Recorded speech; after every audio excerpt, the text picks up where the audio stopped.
Como resultado desse ataque absolutamente vil e impiedoso dos Estados Unidos contra o Estado venezuelano, contra Nicolás Maduro, o presidente eleito, que foi praticamente sequestrado ao vivo e a cores. E agora, ele está sendo exibido como se fosse um troféu de guerra. Muita gente, de repente, olhou para a Federação Russa, não só se perguntando, e a Rússia e a China, o que vão fazer? A qual, na verdade, já respondemos de uma forma muito clara aqui mesmo neste canal. Mas também comparando a operação militar especial da Federação Russa com essa última operação militar de destaque realizada pelos Estados Unidos. Pois bem, é claro que tenho muito a responder a cada um desses comentaristas. Então agora vamos ver a conclusão comparativa das duas operações exatas. Vamos ver onde poderia melhorar e se isso seria possível ou não. Vladimir Putin, o que Donald Trump fez de errado? E principalmente por quê? Essas questões não deveriam ser comparadas? Porque já adianto, as comparações são odiosas. Mas acima de tudo, deixam um dos lados em uma situação muito difícil. E neste caso, não é exatamente o lado da Federação Russa. Vamos começar. Comparando o caso da Rússia e dos Estados Unidos. Bom, essa pergunta é bastante comum. O que Vladimir Putin deveria mudar? Como é possível que o líder da Federação Russa já esteja há 4 anos em uma operação militar especial e não tenha conseguido absolutamente nada? Principalmente levando em conta os comentários dos seguidores mais fervorosos da OTAN. Enquanto isso, Donald Trump, assim que chegou, de repente foi praticamente chegar e já conquistar tudo. Conseguiu absolutamente tudo. E aqui a primeira pergunta que devo fazer, acho que com toda a justiça do mundo, é: o que diabos exatamente Donald Trump supostamente conseguiu? Ou seja, quando estamos falando do caso venezuelano, devemos nos limitar supostamente a uma operação militar absolutamente gloriosa de extração de Nicolás Maduro, que contou com não sei quantos helicópteros chineses, que absolutamente ninguém do Estado venezuelano fez, nem sequer a menor tentativa de derrubar, o que por si só já levanta mais de uma pergunta. Mas acima de tudo, além de toda a encenação, que realmente, como um filme de Hollywood, está sensacional. Poucas operações mais espetaculares já foram vistas, embora não deixe de assistir até o final, porque uma operação ainda mais espetacular, realizada pela Federação da Rússia, também já foi vista. E eu vou te contar exatamente qual é. Mas antes, deixando de lado o quão espetacular realmente é, vamos ao que interessa. O motivo foi a operação realizada pelos Estados Unidos. Sim, até atos de terrorismo e pirataria acabam se tornando nos melhores filmes, que sempre tem, é claro, vencedores americanos. Donald Trump já está contando como eles mobilizaram cerca de 160 aviões. Como o exército estava lá, em terra, havia muitos soldados e nem uma única vítima. Olha, repito, absolutamente coisa de filme. Fatos que parecem bem pouco críveis. Não sei por que será. Mas chegando ao cerne da questão, onde Maduro é detido, retido, sequestrado, tirado do país à força, depois levado de carro pelos Estados Unidos.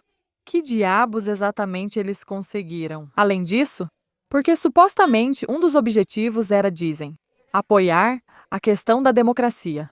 O outro, agora já estão dizendo claramente. Pelo menos muito obrigada por não mentirem para nós, pessoas comuns. Eles estão lá pelo petróleo que nem mesmo os Estados Unidos precisam, mas querem que seus inimigos não tenham. E aqui eles citam especificamente a Rússia, a China, o Irã, o Hezbollah. Esse objetivo ainda está para ser visto se vão conseguir ou não, porque a Delcy Rodrigues, que por enquanto assumiu o cargo, diz que vai cooperar.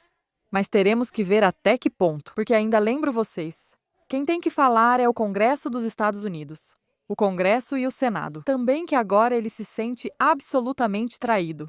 Ou seja, em um determinado momento, há apenas umas 2 semanas, eu acho, Marco Rubio garantiu ao Parlamento dos Estados Unidos que eles não entrariam de forma alguma na Venezuela, não interviriam no país, nem realizariam qualquer tipo de operação militar. E assim que o Congresso entrou em recesso, ou seja, estava aproveitando suas merecidíssimas férias em dias festivos. Eles, muito espertos, vão lá e realizam a intervenção que prometeram nunca fazer. Agora, quando o Congresso retorna. Lembro vocês que uma das últimas votações ficou por 2 votos a favor de Donald Trump. E, na verdade, teve bastante a ver justamente com as intervenções militares em terceiros estados. Joe Vance, que é o vice-presidente dos Estados Unidos, é contra intervir em qualquer país, inclusive no território venezuelano. Por isso, justamente Marco Rubio foi quem assumiu as rédeas do caso. Mas tudo isso levanta a pergunta de 1 milhão. O que exatamente Donald Trump conseguiu agora, além do filme com os helicópteros Chinook, que não foram derrubados por mágica? E muito provavelmente pela existência de algum acordo por trás das câmeras. E além disso, há Maduro como personagem político de utilidade duvidosa neste momento. Espera só para ver se não vão ter que pedir à Federação da Rússia o favor de deixar ele aproveitar o que restar da aposentadoria dele, junto com La Assad, em Moscou, aproveitando a vista de uma cidade que é, sem dúvida, absolutamente linda. Então, os resultados, na prática, se limitam ao fato de que, querendo tirar o regime chavista, acabaram ficando com o mesmo regime chavista. Na verdade, isso surpreendeu enormemente toda a oposição venezuelana, que já estava lá e que se sentava na cadeira. E no final das contas, acabaram tirando a cadeira dela, no último instante. A corrida nem havia começado. E Edmundo Gonzalez e Maria Corina Machado já estavam caindo, praticamente cavando um buraco, com o próprio nariz diante dos pés de Donald Trump, a quem a própria Maria Corina Machado praticamente já. Não só ela já tinha bajulado ele, como também queria até entregar para ele o seu Prêmio Nobel da Paz. Eu acho que até as calcinhas e o que mais fosse preciso, só para ficar com a liderança da Venezuela. Mas já vemos que isso não vai acontecer. Ou seja, se tivermos que comparar o caso da Federação da Rússia e o caso da Venezuela em termos de resultados preliminares, sim, exatamente. Está levando muito mais tempo para a Rússia avançar no território ucraniano do que levou para os Estados Unidos alcançarem seu objetivo no território venezuelano. Mas não. Mas por parte da Federação da Rússia, os passos estão sendo infinitamente mais sólidos. Ou seja, enquanto a Rússia está realmente obtendo resultados, em forma de território palpável, controlável, que possui recursos naturais, que pode trazer bastante retorno econômico, político, militar, também garantindo a base de operações para as próximas ações. Estados Unidos. O único que tem neste momento é Maria Corina, com as promessas de apostar na paz e colaborar. Ainda não se sabe sob quais termos nem em que circunstâncias. E a Nicolás Maduro, visivelmente despreocupado com a situação e completamente desgastado como ativo político. Ou seja, serve para alguns momentos de glória midiática. Mas certamente, eu acho, para bem pouco mais do que isso. Mas o mais curioso desse caso é o fato que vamos comentar, repito, no final, de que a comparação entre a operação militar especial como um todo e o que os Estados Unidos fizeram na Venezuela nem seria a mais correta. E claro, vamos falar do exemplo que realmente deveria ser usado e das duas partes que seriam comparáveis entre si. E enquanto isso, também é importante falar sobre o quão difícil foi a decisão de realizar essas operações, tanto de um lado quanto do outro. E é que, enquanto para os Estados Unidos, claramente, a julgar pelas consequências e por toda a encenação, foi uma decisão muito fácil e muito simples. Porque desde o início, parece. Porque, repito, eu aposto. Porque, de fato, trata-se de um plano cuidadosamente organizado e orquestrado, desde o primeiro momento.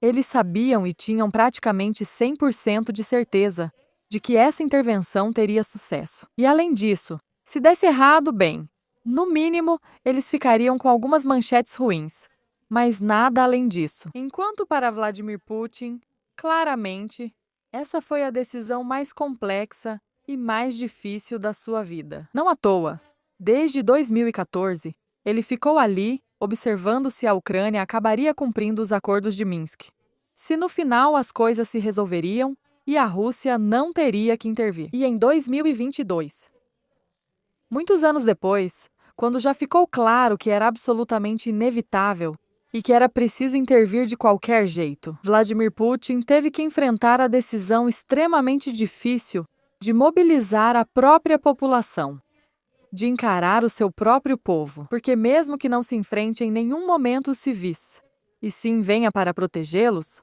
os danos colaterais ainda estão lá. Essas pessoas, sem dúvida, passam por isso de qualquer jeito, da pior forma possível, tendo que sair de suas casas, tendo que abandonar seus entes queridos, tendo que passar por um estresse tremendo, que é necessariamente causado pela guerra. É um povo irmão. Enquanto para os Estados Unidos, a Venezuela não tem nada a ver com isso. E, de fato, é vista a partir de uma postura de absoluta superioridade. A comparação, portanto, acredito que não seria a correta, mas se me permitem o detalhe. E aqui, acredito, é onde chegamos ao ponto mais interessante deste vídeo.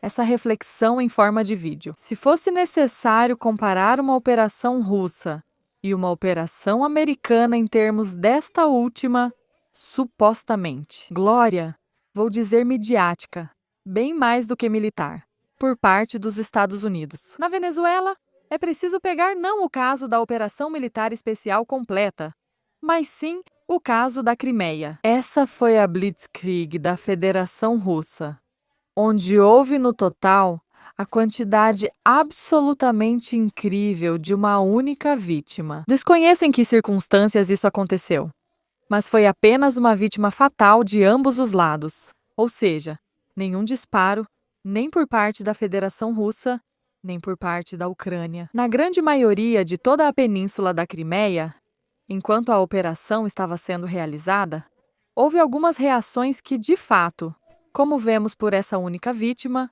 mostraram uma resistência mínima. Não só isso, a Federação Russa não apenas chegou ao território da Crimeia, não apenas assumiu o controle do território da Crimeia, mas também libertou a Crimeia. Como dizem lá na própria Rússia, permitiu que todos aqueles que não queriam fazer parte da Federação Russa saíssem de forma absolutamente livre. Não houve qualquer repressão.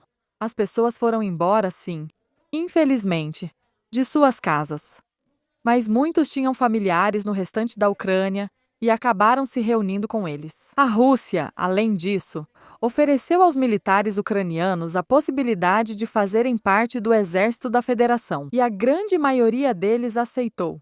Porque na Crimeia, a grande maioria da população realmente se sente russa e estava encantada com o que estava acontecendo naquele turbulento 2014. Por um lado, a Rússia tentava chegar a um acordo de paz para os territórios de Donbass, sem entrar lá, sem reivindicar esses territórios, muito menos, simplesmente para que a população civil vivesse em paz. Por outro lado, estava entrando na Crimeia, e essa sim foi uma operação muito rápida, uma operação cirúrgica muito bem sucedida, onde mostrou ao mundo como operações desse porte podem ser realizadas. Nem se compara com a supostamente ultra-gloriosa operação americana.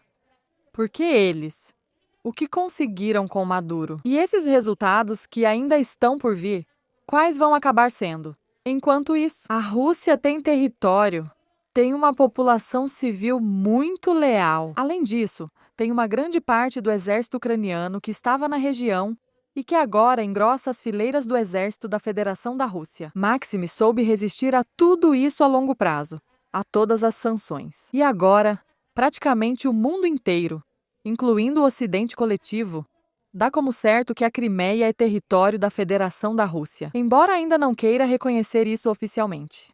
Mas, mesmo assim, Os Estados Unidos já propuseram assinar isso de forma definitiva com a Ucrânia, porque se dá como certo, repito, que a Crimeia da Rússia literalmente não vai a lugar nenhum. Esse sim foi um baita de um operativo. Os Estados Unidos tiveram vítimas. Por outro lado, a Federação da Rússia teve apenas uma vítima no total. E não só isso, não só chegaram e libertaram o território, mas também realizaram um referendo lá, onde a população pôde votar a favor ou contra a anexação da Crimeia ao território da Rússia. Do retorno da Crimeia para casa, e a grande maioria da população já se manifestou de forma absolutamente aberta. Era óbvio qual seria a decisão final, porque essa operação, se a Rússia não soubesse qual seria o resultado do referendo, nunca teria sido realizada. E, de fato, a reação dos militares que estavam lá e da população civil voltou a confirmar exatamente isso, que a Rússia era esperada na Crimeia. Então, da próxima vez que quiserem te vender uma comparação entre a Rússia e os Estados Unidos, por causa do que está acontecendo agora, ou na Venezuela, bom, agora você já tem argumentos suficientes para enfrentá-los. Sim,